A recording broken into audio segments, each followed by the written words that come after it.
Hola doctor, buenas tardes. A ver si hoy sí nos da oportunidad de terminar este tema, ¿no?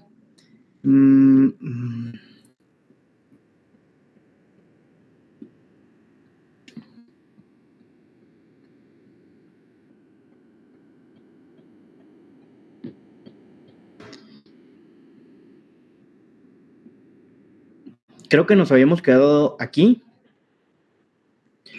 Sí, ¿Correcto? sí, estamos viendo eso de los Médico residente de medicina interna se le solicita con carácter urgente el tercero sur.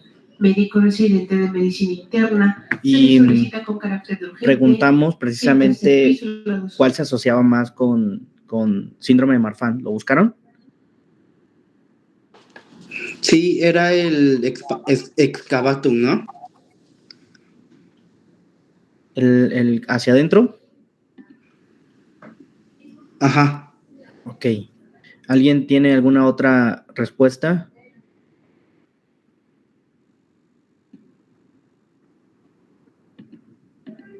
Habíamos quedado que el excavatum y que aparte tenía un peor pronóstico que el carinatum. Ok. Bueno. Bueno, vamos a... cuando tenemos estas deformidades, siempre es necesario buscar patologías como síndrome de Marfan. El síndrome de Marfan se va a asociar también a algunas patologías de diferentes sistemas, musculoesquelético, a nivel visual y sobre todo a nivel del corazón con sería precisamente con insuficiencia aórtica o aneurisma de la raíz aórtica, ¿no? Entonces, muy importante. Estos pacientes, al tener síndrome de Marfan, también tienen riesgo de padecer disección aórtica, ¿ok? Entonces, eso que estábamos viendo era de la inspección, luego nos pasamos a la palpación. La palpación la hacemos muy poco, pero sí la hacemos. En el caso de la palpación, ¿qué vamos a buscar? El ápex, aquí vean en la imagen cómo se está buscando el ápex, que está en el quinto espacio intercostal línea medio clavicular izquierda, y también lo podemos ver, pero también lo podemos palpar, ¿no? En esta parte del ápex. Regularmente también aquí podemos hacer hacer una maniobra que se llama maniobra de Pachón, que vamos a ver más adelante, ahorita les voy a explicar. Entonces, en la palpación, básicamente palpamos el ápex, palpamos algunas deformidades, pero nada importante. Como ven aquí, se palpa normalmente cuando el enfermo se encuentra recostado en decúbito lateral izquierdo. Yo le pido a mi paciente que se ponga en decúbito lateral izquierdo y entonces ahí lo que hago es que es una posición que se va a preguntar en el examen, que es posición de Pachón, y esa posición de Pachón nos hace que se vea o que se sienta mucho mejor el ápex en los pacientes, ¿no? Que es la punta del corazón.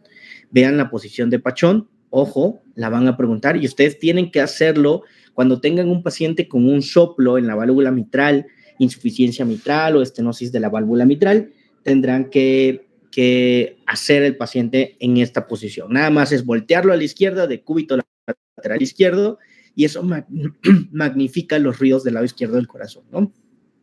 Entonces, tanto a la palpación como a la auscultación. La palpación del ápex cardíaco, miren, el ápex cardíaco está, dijimos que en el quinto espacio intercostal, línea medio clavicular izquierdo. Cuando tengo patologías que hacen que mi corazón crezca, por ejemplo, imagínense una insuficiencia mitral. Familiares de Juana Cruz Gomora se les solicita el trabajo social de urgencias. Imagínense una insuficiencia mitral. Familiares de Juana Cruz Viene Gomora, la sangre de la aurícula, de las venas pulmonares, la sangre que ya se hizo la hematosis, llega por las venas pulmonares a la aurícula izquierda. De la aurícula izquierda va a pasar al ventrículo izquierdo por medio de la válvula mitral, que quedamos que tiene un diámetro de apertura de 4 a 6 centímetros cuadrados, ¿no? Y entonces pasa la sangre al ventrículo izquierdo por medio de la válvula mitral y tiene que expulsar la sangre por la aórtica, por la aorta, ¿no? Pero como la válvula mitral está insuficiente, tiene insuficiencia mitral, cuando haga la sístole, cuando haga esto, no sé si lo están entendiendo, haga la sístole, una parte de la sangre se vaya a la aórtica, pero como la válvula mitral está insuficiente, una parte de la válvula mitral se va a regresar a la aurícula izquierda. Y obviamente esa sangre que se regresa a la aurícula izquierda, ¿a dónde tiene que regresar? Pues otra vez al ventrículo izquierdo. Y eso va a hacer que se dilate el ventrículo del lado izquierdo, ¿no? En la insuficiencia aórtica, imagínense, este es mi ventrículo izquierdo tiene que expulsar la sangre, la expulsa en sístole, ¡pum!, pero la válvula aórtica está insuficiente, entonces pasa parte de la sangre, pero parte de la sangre se regresa otra vez al ventrículo izquierdo, entonces mi ventrículo izquierdo va a tener más sangre de lo habitual y le va a causar una dilatación de mi ventrículo izquierdo, ¿no? Entonces, las insuficiencias dilatan el ventrículo izquierdo y las estenosis no. Esta insuficiencia aórtica, por ejemplo, da un signo muy característico que se llama choque en cúpula de Barr, que es ocasionado por la dilatación del ventrículo izquierdo. Como se dilata el ventrículo izquierdo, ya el ápex ya no va a estar en el quinto espacio intercostal línea medio clavicular izquierdo, sino el ápex se va a desplazar porque la punta del corazón, al crecer el ventrículo izquierdo, se desplaza hacia abajo. Y entonces ya vamos a tenerlo en el sexto espacio intercostal, porque se dilata el ventrículo izquierdo, ¿no? Entonces, más o menos ahí vamos viendo cómo la exploración nos puede indicar algún cierto tipo de patología. Hay algunos, en la palpación se puede palpar un cuarto ruido, es un poco difícil, esto es con mucho tiempo, con mucha experiencia, un cuarto ruido, esto lo vamos a dejar aquí, esto no lo vamos a ver. Tercer ruido también es difícil que se pueda palpar, es más fácil que ustedes escuchen un tercer ruido y que escuchen un cuarto ruido, a palparlos, ¿de acuerdo? Otra cosa importante en la palpación, hablamos de una escala que se llama escala de Levine-Harvey, ¿no? Que nos habla de los grados en los soplos, del 1 al 6. Y entonces, esta clasificación de Levine-Harvey, que solamente va a servir para los soplos sistólicos, del 1 al 6, y tenemos que del 1 al 3 es prácticamente normal, pero después del 3 ya se convierte en una afección muy importante. Por ejemplo, cuando el paciente tiene un Levine-Harvey de 3 o de 4, es un paciente que va a tener frémito. Siempre tenemos que palpar donde está el soplo del paciente, ¿no? Donde está el epicentro del paciente.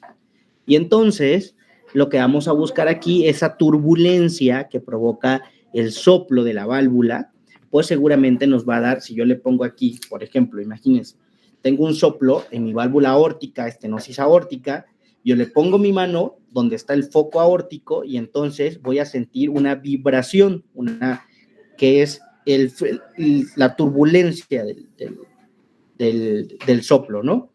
Y entonces eso me va a decir que seguramente es grave, ¿no? 1, 2 y 3 no dan esa turbulencia, ya lo vamos a ver. Entonces, esto es lo que vamos a hacer a la palpación. La percusión la hacemos muy poco, porque tenemos ya otros métodos, no vamos a hablar de la percusión, pero acuérdense, siempre es inspección, palpación, percusión, y lo más importante que es la auscultación cardíaca, ¿no? Que ya lo hemos visto en algunas en clases previas.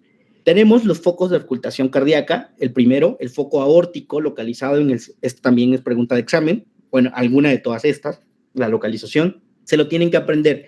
Pasa, yo siempre les digo que cuando ustedes están en la consulta,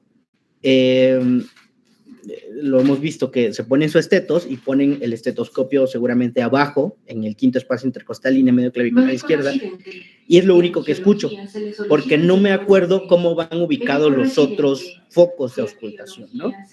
Y entonces imagínense que yo me pongo mi estetos y lo pongo en el quinto espacio intercostal y ya no puse mi estetos en el segundo espacio intercostal, borde esternal del lado derecho, y mi paciente tiene una estenosis aórtica, pues entonces me la voy a perder porque no hice la exploración adecuada. Entonces aquí mi recomendación es exploren foco por foco. Foco aórtico, segundo espacio intercostal, borde esternal del lado derecho. Foco pulmonar, segundo espacio intercostal, borde esternal del lado izquierdo. Foco accesorio o de aórtico o de ERP es en el tercer espacio intercostal, borde esternal del lado izquierdo. Foco tricuspidio está entre el cuarto y el quinto espacio intercostal, borde esternal del lado izquierdo, justo donde está la apófisis sifoides, y el foco mitral en el quinto espacio intercostal, línea medio clavicular izquierdo, ¿no? Entonces, siempre tenemos que hacer escuchar esos 5 soplos. Por ejemplo, hay algunas patologías que van a ser muy características de algunos soplos, por ejemplo. La estenosis aórtica la escucho mejor siempre en el foco aórtico, ya lo habíamos dicho, ahí se escucha mejor. Pero la insuficiencia aórtica se escucha mejor en el foco accesorio aórtico, en el de ERP, ¿ok? Todos los demás se escuchan, por ejemplo, la insuficiencia mitral se escucha bien en el foco mitral, al igual que la estenosis, ¿vale? Los ruidos cardíacos.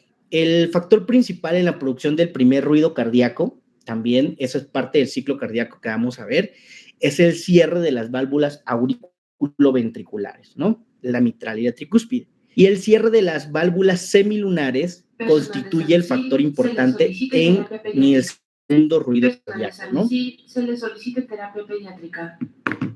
Entonces, estos ruidos cardíacos que vamos a ver, esto, por ejemplo, en el caso de un tercer ruido cardíaco, el tercer ruido cardíaco se escucha como un galope. Así se escucha un tercer ruido cardíaco. Regularmente está asociado cuando hay incremento de la frecuencia cardíaca y está asociado a principalmente insuficiencia cardíaca descompensada. ¿Qué es un soplo? Bueno, un soplo es un fenómeno acústico producido por la conversión de un flujo laminar normal en un flujo turbulento dentro de las cavidades cardíacas o grandes vasos. Los soplos, que es la parte más importante en la semiología cardiovascular, pueden haber soplos inocentes, ¿como cuáles? ¿Cuáles son los soplos inocentes? ¿Alguien me puede mencionar uno? Soplos inocentes.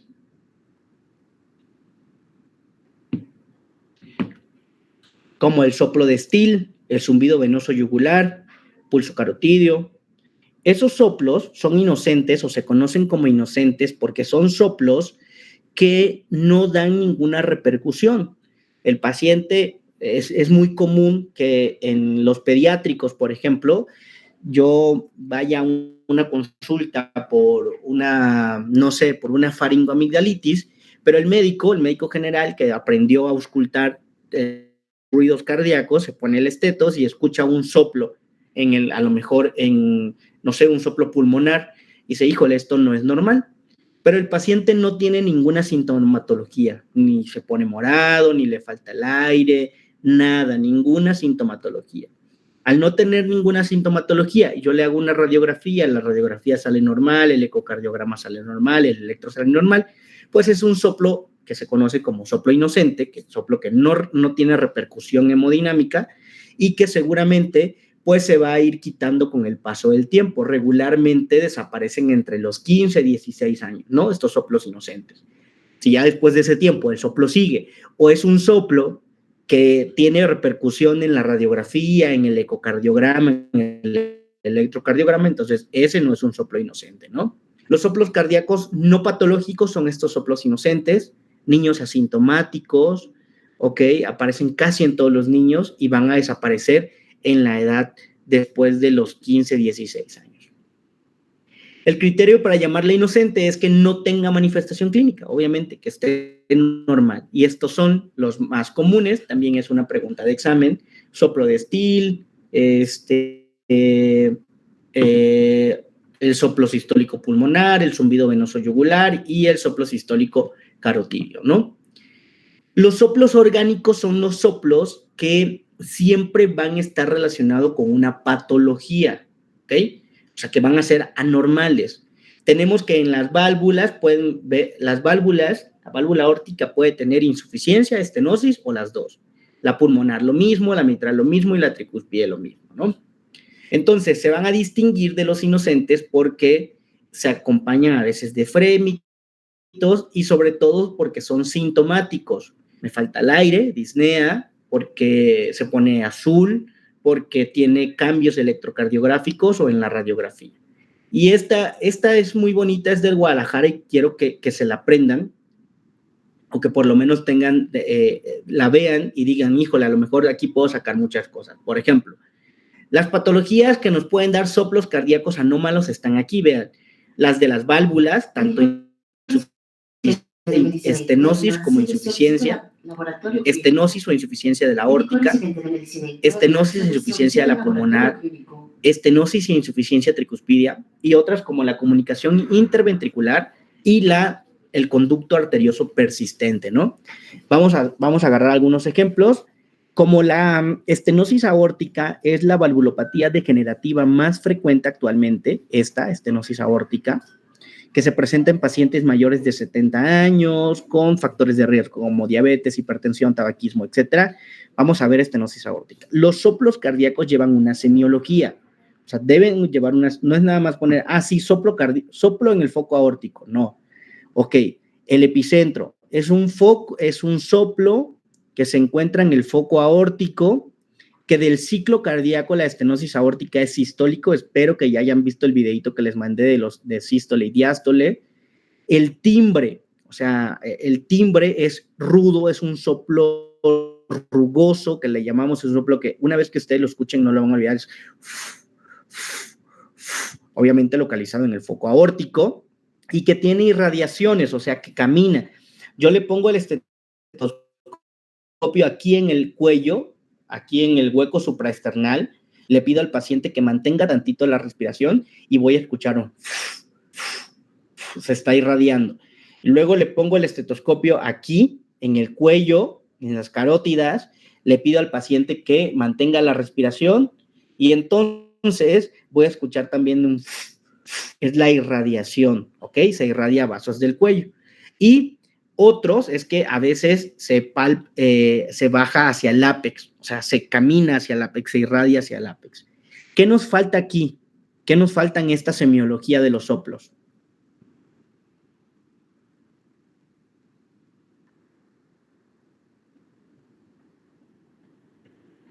¿Qué nos falta en la semiología de los soplos? Los escucho.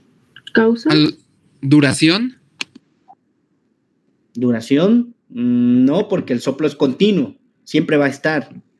Y la causa, pues no sabemos, ¿no? Pues puede ser diferentes causas. ¿Si hay modificaciones?